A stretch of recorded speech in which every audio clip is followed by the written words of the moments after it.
আসসালামু আলাইকুম। এই মুহূর্তে আপনাদের সামনে আবার এসে হাজির হয়েছি। আজকে দু তিনটি ঘটনা নিয়ে আপনাদের সাথে আলোচনা করব। তবে আমি বলবো যে আপনার আলোচনাটা একটু পুরোপুরি শোনার চেষ্টা করেন, যাতে বুঝতে পারেন আসলে ঘটনাটা কি ঘটছে বা ঘটতে যাচ্ছে।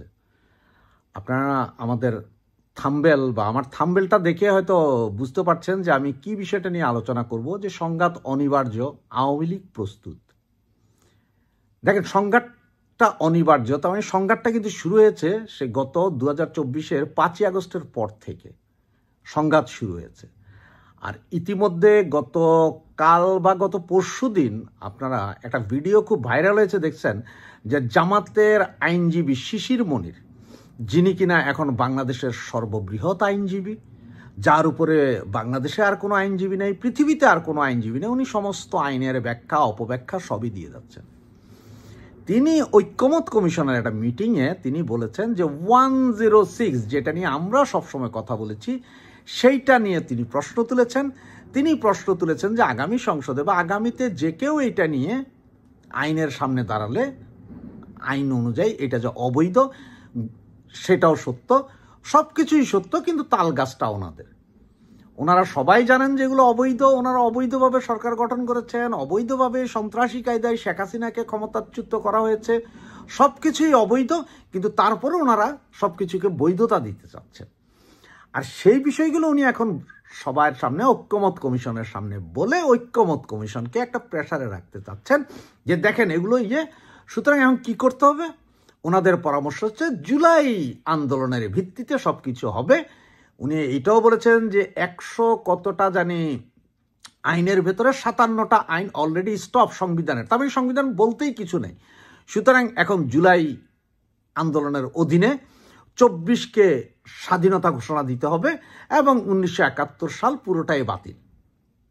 মূল থিওরি হচ্ছে যে এটা, যে 71-এর উপরে 24কে আনতে হবে, যে 24ই হচ্ছে যে মূল। আর এতে ওনাদের সুবিধা কি, যদি 24কে মূল ধরা হয় তাহলে ওনারা যে যুদ্ধ অপরাধ করেছে, ওনারা হত্যা করেছে, 30 লাখ শহীদ হয়েছে, 2 লাখ মা বোনের ইজ্জত গিয়েছে, এগুলো সব কিছু থেকে ওনারা ধুয়ে মুছে পরিষ্কার হয়ে যাবেন।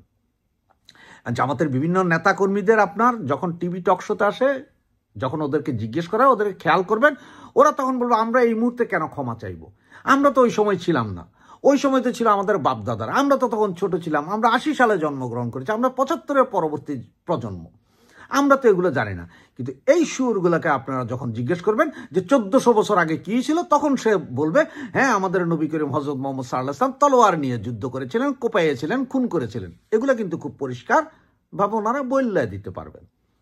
আর ইসলাম যে শান্তির ধর্ম, উনি যে শান্তি প্রচার করেছিলেন আমাদের নবী মোহাম্মদ, সেই বিষয়ে নাই, শুধু ওই ওহুদের যুদ্ধ, অমুক যুদ্ধ, তমুক যুদ্ধ, যেখানে ম্যাসাকার হয়েছিল ওগুলা নিয়ে কথা বলবেন। আর ওই সম্বন্ধে ওনাদের ফুল ধারণা আছে। 71 সম্বন্ধে ওনাদের জিজ্ঞেস করলে ওনাদের কোনো ধারণা নেই, কারণ ওনারা তখন শিশু ছিলেন, দুগ্ধ খাইতেন। এই হচ্ছে যে মূল। আর দেখেন এইগুলো নিয়েই ওনারা কিন্তু এই যে 8 দলীয় একটা ঐক্যজোট হয়েছে, খেয়াল করেছেন নিশ্চয়ই, যেটাতে বিএনপি নাই, জামাত, এনসিপি, চরমোনাই, হেফাজতে ইসলাম, এরা সবাই মিলে একটা আন্দোলনের ঘোষণা দিয়েছেন যে পিআর পদ্ধতি, সিআর পদ্ধতি, এগুলো জুলাই সংবিধানের আলোকে নির্বাচন হইতে হবে। কিসের জুলাই সংবিধান, কিসের নির্বাচন? উইদাউট আওয়ামী লীগ তো নির্বাচন হবে না, আওয়ামী লীগ ছাড়া নির্বাচন হইতে পারবে না। তো এইসব আন্দোলন, কালকে থেকে ওনাদের আন্দোলন শুরু হবে, 3 দিন ব্যাপী আন্দোলন। এরই মধ্যে আওয়ামী লীগ ছাত্রলীগ যেসব মিছিল মিটিংগুলো করতেছেন, ওখানে তারা বাধা প্রদান করতেছেন। আমাদের ছেলেরা এখন সাহস দেখাচ্ছে, পুলিশের সামনে মিছিল মিটিং করছে। এরপরই বিএনপি জামাতের কিছু লোক ওরা মব করতেছে। তার মানে হচ্ছে ওরা যদি মব করে ওইটা হয় যে মব জাস্টিস, আর আমরা যদি এখন করি তাহলে ওইটা হবে সরাসরি মব। ওনারা এই আন্দোলনের নামছেন, মানে আন্দোলনের নামে ওনারা দেশের পরিস্থিতি আরো অস্থিতিশীল করবেন। এরই ভিতরে আজকে আপনারা হয়তো খেয়াল করেছেন যে আমাদের বাবর লুকিং ফর শত্রুজ, উনি আজকে স্বরাষ্ট্র মন্ত্রণালয়ে গিয়েছিলেন, ভিডিওটা আপনারা বিভিন্ন জনে দেখেছেন। আমাদের স্বরাষ্ট্র উপদেষ্টা উনি উঠে সাবেক সেই স্বরাষ্ট্রমন্ত্রী সন্ত্রাসী বাবরকে জড়ায়ে ধরলেন, এবং পরে সাংবাদিকদের সামনে বাবর কথা বলছেন আর আমাদের উপদেষ্টা সাহেব মাথা নিচু করে দাঁড়িয়েছেন। তাছাড়া 5ই আগস্ট থেকে নভেম্বর পর্যন্ত সমস্ত নিয়োগ বদলি পুলিশের সব কিছু হয়েছে বিএনপির নেতৃত্বে। কিন্তু যেই না ডিসেম্বরে যায় খোদা বক্সকে এনে বসালেন, এরপরেই শুরু হইল যে না এটা তো আর হবে না, এখন পুলিশের যত নিয়োগ বদলি ছিল সব বাতিল করে বদলি করে জামাত ঘরানার সবগুলোকে আইনা বসানো হচ্ছে। আর জামাতের এই আন্দোলনের পেছনে হচ্ছে যে জামাত চায় যে আরো 2-4 বছরও এইভাবে থাকুক, কারণ ওরাই তো ক্ষমতায়। ঢাকা ইউনিভার্সিটি জিতছে, রাজশাহী জিতছে, এখন চিটং জিতবে, রাজশাহী জিতবে, জাকসু অলরেডি জিতে গেছে। সমস্ত স্কুল কলেজগুলোতে জামাত তাদের কমিটি নিয়ে আসবে। আর এই কমিটি আনা মানে হচ্ছে এটার প্রভাব যে শহরের সমস্ত স্কুল কলেজ মাদ্রাসায় জামাত আছে, তারা নামলে সব শেষ, কেউ আন্দোলন করতে পারবে না। সুতরাং এখন যুদ্ধ হবে 2 গ্রুপ, স্বাধীনতার পক্ষে, স্বাধীনতার বিপক্ষে।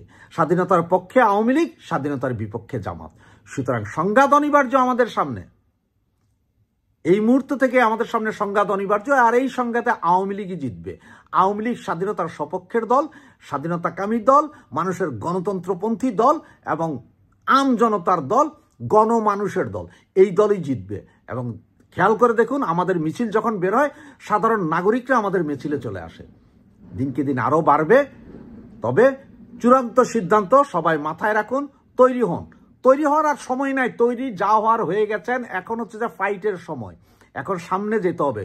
যদি বল পিটাইতে পারি আমরা ছক্কা, আর যদি পিটাইতে না পারি বল আউট। সুতরাং আওয়ামী লীগ নেতাকর্মীদের এই মুহূর্তে একটাই সংগ্রাম, এই দেশ রক্ষা করতে হবে, এই দেশের মানুষকে মুক্ত করতে হবে। সুতরাং সংঘাত অনিবার্য, আর এই সংঘাতে আওয়ামী লীগই জিতবে। জয় বাংলা, জয় বঙ্গবন্ধু।